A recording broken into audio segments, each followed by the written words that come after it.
So hello everyone, welcome to my YouTube channel. अगर आप channel पे न्यू है तो चैनल को सब्सक्राइब कर लीजिए ताकि आगे का आने वाला अपडेट आपको मिल सके। सो डियर, आज हम बात करने वाले कम्युनिकेशन स्किल के बारे में, मतलब कौशल संचार। इम्पोर्टेंट क्या होता है, सब कुछ एक तरफ एंड कम्युनिकेशन स्किल एक तरफ।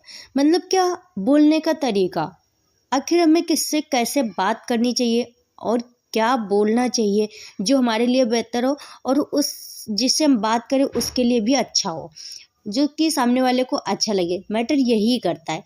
अगर ये चीज़ हमें नहीं आता है तो हम अपनी लाइफ में कुछ भी नहीं कर पाएंगे। ना तो आप जैसे कोई बिजनेस कर रहे हैं या फिर कोई मतलब रिलेशन में या फिर मतलब कुछ भी है, बहुत सारे जो फील्ड हैं, किसी भी फील्ड में हो तो आपको ये कम्युनिकेशन स्किल आना ही चाहिए। तो मैटर क्या करता है कि बोलने की तरह अगर हमारे जो वर्ड ही होते हैं, हम वर्ड चाहे तो हमें बना सकते हैं, वर्ड चाहे तो हमें गिरा सकते हैं। ये जो हमारे जो बोलने का तरीका है, इसी से ही हम हमारी एक पहचान बनती है। और ये इन्हीं वर्ड की वजह से कोई हमें पूछता तक नहीं, इन्हीं वर्ड की वजह से हम नीचे गिर जाते हैं।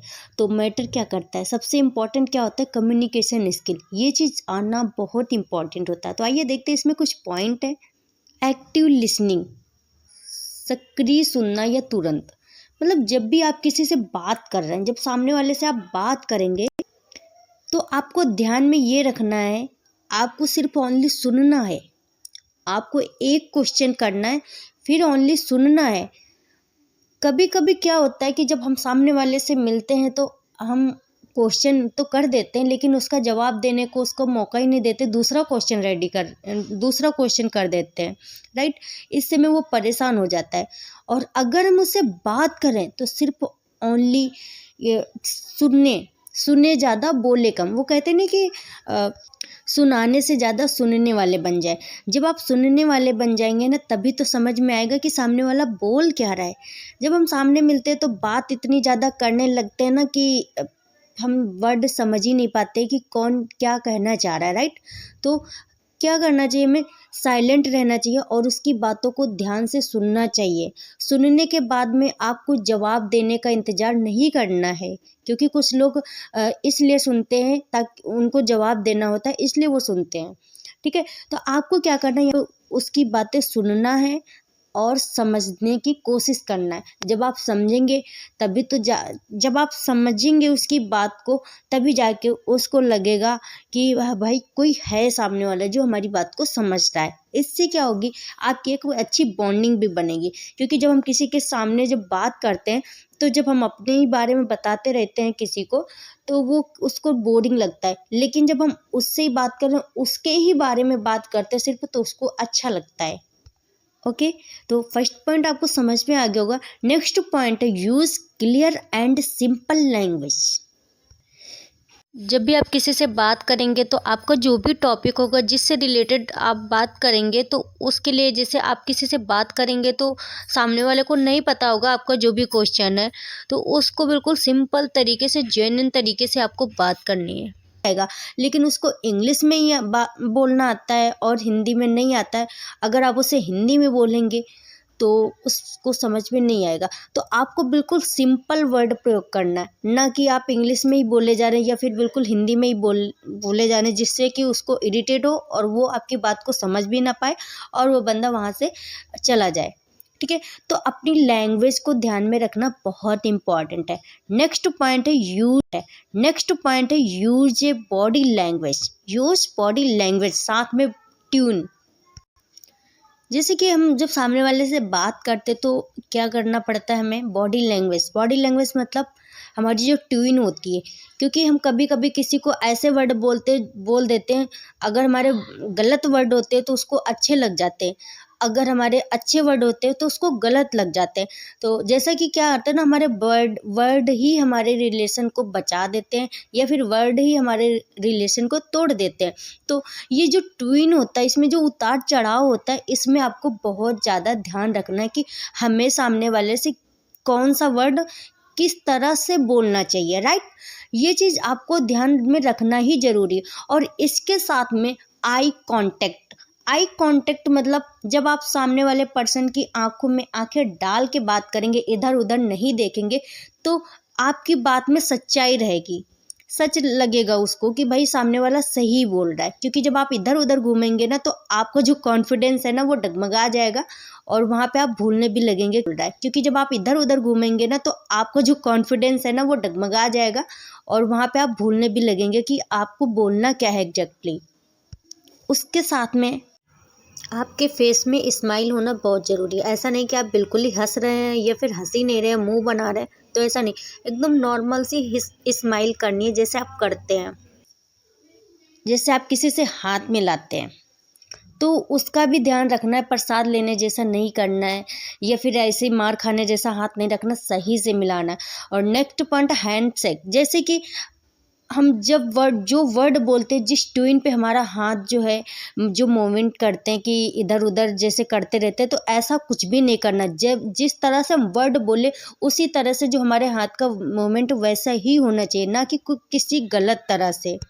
और जैसे अगर आप किसी से खड़े होकर बात कर रहे हैं या फिर बैठ के, तो अपने पाँव को भी ध्यान से देखना है। क्योंकि हमारे पैर भी कभी कभी हम एक ही पैर के सहारे खड़े हो जाते हैं या फिर मतलब अलग तरीके से खड़े होते हैं, कोई वो चीज़ नहीं दिखता है कि प्रोफेशनल नहीं दिखते हैं। तो हमें जब जैसे हम खड़े होते हैं तो अपने पैर को सही से देखना है कि जैसे नॉर्मल खड़े होते हैं आपको उस तरह से खड़ा होना है। या फिर ऐसे नहीं कि आप एक ही पैर के बल खड़े हो गए, आपका सारा वेट एक तरफ आ गया, ऐसा नहीं है। दोनों तरफ मीडियम होना चाहिए। नेक्स्ट पॉइंट है ड्रेस फॉर द ओकेजन। जब भी आप सामने वाले से मिलते हैं तो ये मैटर नहीं करता है कि बात से ही सब कुछ हो जाएगा। तो ड्रेस बहुत इंपॉर्टेंट है। देखो, जब सामने वाला आपसे मिलेगा तो वो बात करने से पहले आपको देखेगा, तभी आपसे बात करेगा। क्योंकि आज बहुत सारे लोग देख के ही ओपिनियन बना लेते हैं ना। तो ज़्यादा महंगा ड्रेस नहीं है, सूट बूट में हो, लेकिन आप प्रोफेशनल दिखने चाहिए। हर पॉइंट में, हर किसी भी फील्ड में बॉडी लैंग्वेज सबसे इम्पॉर्टेंट है। नेक्स्ट पॉइंट है प्रैक्टिस रेगुलरली। तो सबसे इम्पॉर्टेंट है प्रैक्टिस। जब भी आप किसी भी फील्ड में हो, आपको अभ्यास करना नहीं भूलना। मतलब प्रैक्टिस बार बार। अब किसी भी फील्ड में जो भी आपका प्रोसेस हो, जो भी आप जैसे बिजनेस करते हैं या फिर पढ़ाई कर रहे हैं या फिर कोई अदर कुछ भी, मतलब कोई और फिर आप कुछ अदर फील्ड में है आप, तो उसमें आपको एक चीज़ याद रखना है कि जो भी आपका सिस्टम है, जो भी उसमें स्किल्स हैं, आपको उनको डेली प्रैक्टिस करना पड़ेगा ताकि आप उन बातों को भूलें ना। और देन उससे आपका और जो भी कॉन्फिडेंस और ज़्यादा बढ़ेगा, आपको और ज़्यादा नॉलेज होगा। तो डेली प्रैक्टिस करने से आपके लिए ही अच्छा होगा, किसी भी फील्ड में हो, जिससे कि आपको बोलने में लिखने में प्रॉब्लम नहीं होगी, जब आपकी रोज़ रोज़ हैबिट्स पड़ जाएगी। नेक्स्ट पॉइंट है सीक फीडबैक। फीडबैक का मतलब होता है कि जब भी आप किसी भी, जैसे बिजनेस है या फिर कहीं पे भी हो, आपने अगर किसी को कुछ भी बोला हो, या फिर आपने जैसे किसी प्रोजेक्ट को पूरा किया हो, या फिर आपने कोई प्रेजेंटेशन तैयार किया हो, या फिर आपने कहीं प्रेजेंटेशन दी हो, या फिर आपने किसी से बात की हो, तो उससे पूछो कि कैसा लगा, कोई क्या गलती की है हमने, क्या कुछ गलत बोला है। अगर किसी ने ऐसा बोला तो उसको एक्सेप्ट करो, उससे ये मत बोलो कि उसने हमें गलत बोला है, ठीक है। उसको एक्सेप्ट करोगे तो उस पर आप इम्प्लीमेंट करेंगे, तो नेक्स्ट डे पे आप और भी ज़्यादा अच्छे से बात करेंगे, आपका प्रेजेंटेशन और भी अच्छा होगा, आपका कम्युनिकेशन स्किल और भी अच्छा होगा। अभी बात करते हैं नेक्स्ट पॉइंट है लर्न न्यू थिंग्स। मतलब नई नई चीज़ों पे फोकस करें। आप किसी भी फील्ड में, कोई मैटर नहीं करता, जहाँ भी हो। देखो, जब हम सीखेंगे नहीं, करेंगे नहीं, तो हम आगे ग्रो कैसे करेंगे। तो अगर हमें कुछ भी करना है तो सबसे पहले हमें सीखना पड़ेगा ही। न्यू स्किल पे फोकस करें और जो भी आप सीखे अपने ब्रांड को प्रमोट भी करें, राइट। तभी तो लोग आपको जानेंगे। नेक्स्ट पॉइंट है बी कॉन्फिडेंट। कॉन्फिडेंस मतलब खुद पे भरोसा रखें। जब भी आप कोई काम करें, जब भी आप कोई काम करना चाहें या कुछ काम करने का सोचें, तो आपको सबसे पहले तो अपने ऊपर कॉन्फिडेंट होना चाहिए। आपको खुद को एक्सेप्ट करना है कि मैं ये कर लूँगा, मुझसे बेटर कोई भी नहीं है। जो मुझे नहीं आता है वो मैं सीख लूँगा और जो मुझे आता है मैं कर लूँगा। हमेशा अपने आप को पॉजिटिव रखें, क्योंकि निगेटिव थिंकिंग आएगी तो आप निगेटिव चले जाएंगे और जो आपको आता भी है ना वो भी भूल जाएंगे। आपका यहाँ पे कॉन्फिडेंस लूज हो जाएगा। आपको समझ में ही नहीं आएगा कि हमें आगे करना भी है या नहीं करना। आप खुद अपना रास्ता चूज ही नहीं कर पाएंगे। तो सबसे इम्पॉर्टेंट है अपने ऊपर भरोसा रखें कि मैं किसी भी काम को कर सकता हूँ। आपको ये नहीं बोलना कि मैं इसे नहीं कर सकता हूँ। हमें कभी कभी ऐसा होता है ना कि जो चीज़ हमें दिखने में बहुत वैसा लगता है कि बहुत कठिन दिखता है कि मैं ये नहीं कर पाऊँगा, ये बहुत ज़्यादा हार्ड है, नहीं कर पाऊँगा, लेकिन जब आप करेंगे ना तो एक दो बार की प्रैक्टिस में ना वो आपको सब। सो डियर, आई होप आपको वीडियो अच्छा लगा होगा। ये जितने भी पॉइंट है आपको इम्प्लीमेंट करने। आप किसी से भी अच्छी बॉन्डिंग बना सकते, किसी से भी बात कर सकते, आपको कोई भी गलत नहीं बोलेगा और आपकी एक पहचान भी अच्छी बनेगी। देन आपकी अपना बहुत अच्छे से नेटवर्क भी बिल्ड कर सकते। किसी भी इंडस्ट्री में हो, कुछ भी कर रहे हो, आप बहुत अच्छे से हर चीज़ को आप अच्छे से कर पाएंगे, चाहे वो कोई रिलेशन हो या फिर कोई बिजनेस हो, कुछ भी हो।